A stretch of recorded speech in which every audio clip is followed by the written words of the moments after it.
Hey there, it's Victoria McCooey from victoriamccooey.com. I'm here with this week's episode of Manic Monday. So welcome to our new spot, our new place on Facebook. We're coming to you, let me just fix this a little bit. We're coming to you from my personal page from now on, no longer on the business page. So welcome everyone. I hope you'll be popping in. This is where I answer your biggest co-parenting challenges. So whenever you have a problem or a challenge that you're facing with a difficult co-parent, I invite you to leave your problem in the comments here, or you can email me. You know, if you're worried about being seen, if you want to be anonymous, you can email them to me at victoriamccooey.com. I will put all of this in the post. So you'll have all these links. Whenever you need them, you can come back here for reference. So people from my community either send me these comments on social media or in my email, and I help them get over the hump by figuring out how to deal with these really difficult co-parents. You know, sometimes they're narcissists, sometimes they're just angry, sometimes they just are controlling, you know, all different kinds of scenarios. So I'm here to help you figure out how to do what's best for your children by dealing with the difficult co-parent. So here is something from a member of my community, and you know, I will never say your name. I will never say your name publicly. I'll never use it in writing. So it is completely anonymous. I'm very, very careful to keep your identity a secret.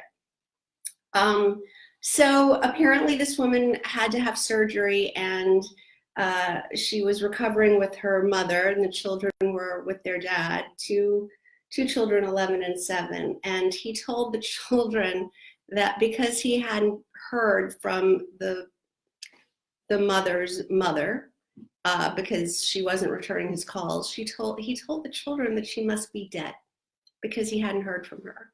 And so when she did see the child the next week or whatever, the child told her that, you know, I thought you were dead because dad didn't hear from you. All right, so that is really hard on kids when they think their parent is dead or hurt or whatever. And, you know, as parents, we want to protect them, right? We would never want them, even if something was wrong with the other parent, you would minimize it, right? So it's hard for us to wrap our brain around, what are they thinking? Like, why would they hurt their own child by letting them think something like that I was dead, you know, and perpetuating that idea. This is a typical tactic, and I'm not saying that it makes this easier to handle. It certainly doesn't, but just know that you're not alone. You know, other people are facing this same issue where they will hurt their children because they know that hurts you. They cannot empathize. They cannot put the children's needs first. Their priority is to hurt you. And the reason they're so intent on hurting you is because you hurt by leaving them, whether it was you or them who initiated it.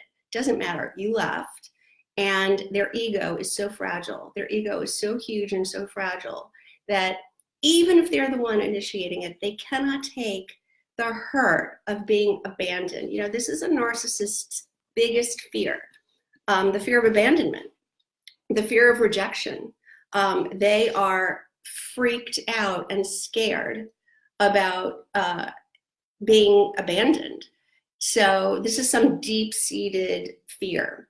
So when you leave them, they are abandoned. They feel this abandonment, rejection, and they have got to hurt you to repay you for the damage you've done to them. So it doesn't matter if it hurts their children. It doesn't matter what, you know, who's in the way of that. That's their priority. And this is a perfect example of that. He's going to let your child think that you're dead because forget about the damage it's doing to the child. That doesn't concern the narcissist. The narcissist is only concerned with hurting you. So I know that doesn't make it easier or better, but at least understanding it, doesn't that make it a little bit better? Doesn't it seem a little bit easier to digest, because then you can work around it. You can think, or I can help you think of strategies to try to deal with that. But this is typical. And wait, there's more. All right, there's more from this same woman. So he also tells the children that there is a device in his back that vibrates and he can hear it. And it was possibly planted by aliens in his body. This is like this is a typical narcissist, is the grandiosity, that he would be the chosen one for the aliens to implant something in his back because he's so special. Then he tells them all these grandiose plans. 1 week he tells them he's moving to Florida and he's going to live on a boat. And the next week he says he's going to move to the mountains and live in a cabin and have a pet bear.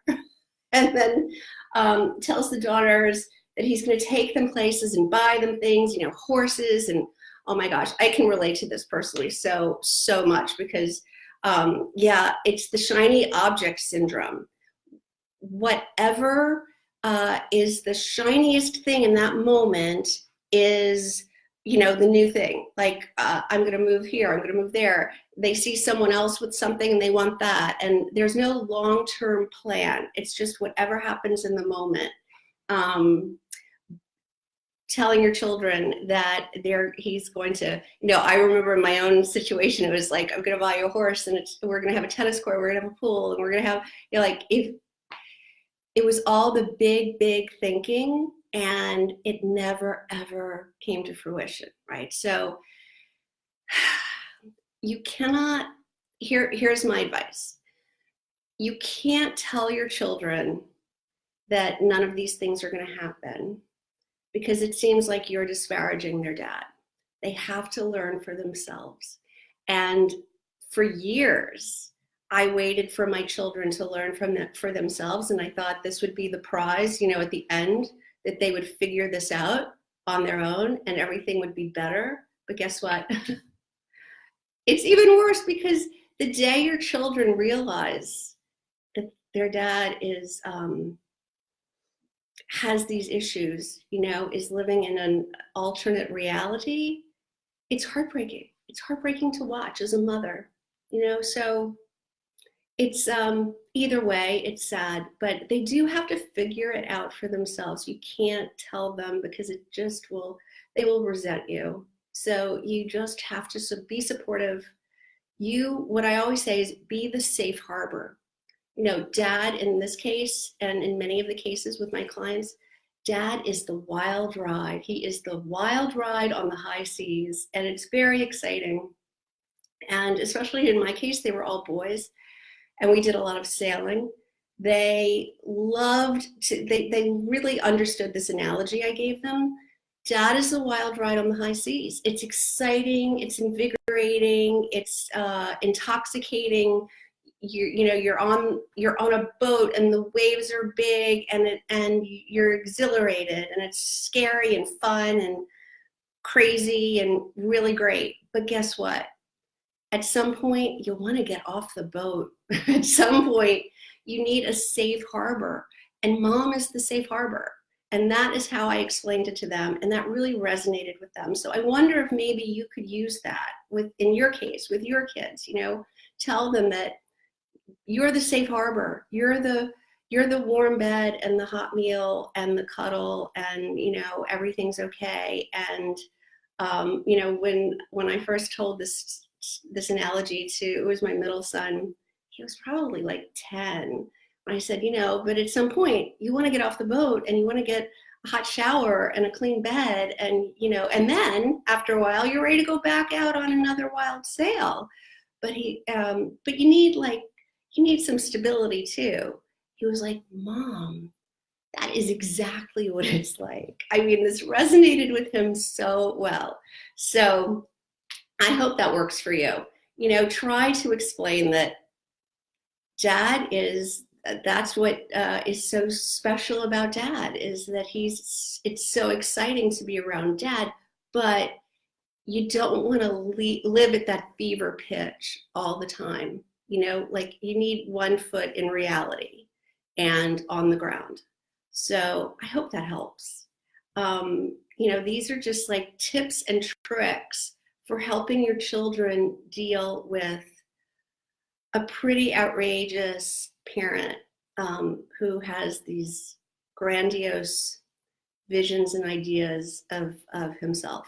All right. So I'm putting a link in my post to my website where you can book a free strategy session with me. So that is a call. It's 45 minutes. It's free, where we get to know each other a little bit. You tell me a little bit about what's going on, whether you're in a toxic marriage, not sure what to do, not sure which route to take, or you're already in a difficult divorce, or you are already out of a divorce dealing with co-parenting situations like these. We'll talk about how we might work together, and we'll see if we're a good fit. And if we are, then we'll talk about ways we can work together. If you need immediate help, like right now you're facing something really challenging and you need some quick answers, there's a different link here to what I call laser sessions. I have time on my calendar allocated for laser sessions that you can book right online. It's $49. It's a 15-minute call, but you prepare me. I'll send you a questionnaire that you fill out, so I'm ready to go when we get on the call. And I will give you strategies. I'll open your eyes to alternative strategies that you might not have thought of, and we'll create an action plan for you. You'll walk away from the call with step-by-step plans for overcoming whatever this issue is that's keeping you up at night. All right, so those are the two links. And thanks again for joining me. And I'm here every Monday at 1 p.m. Eastern. So I hope to see you next time. All right, take care.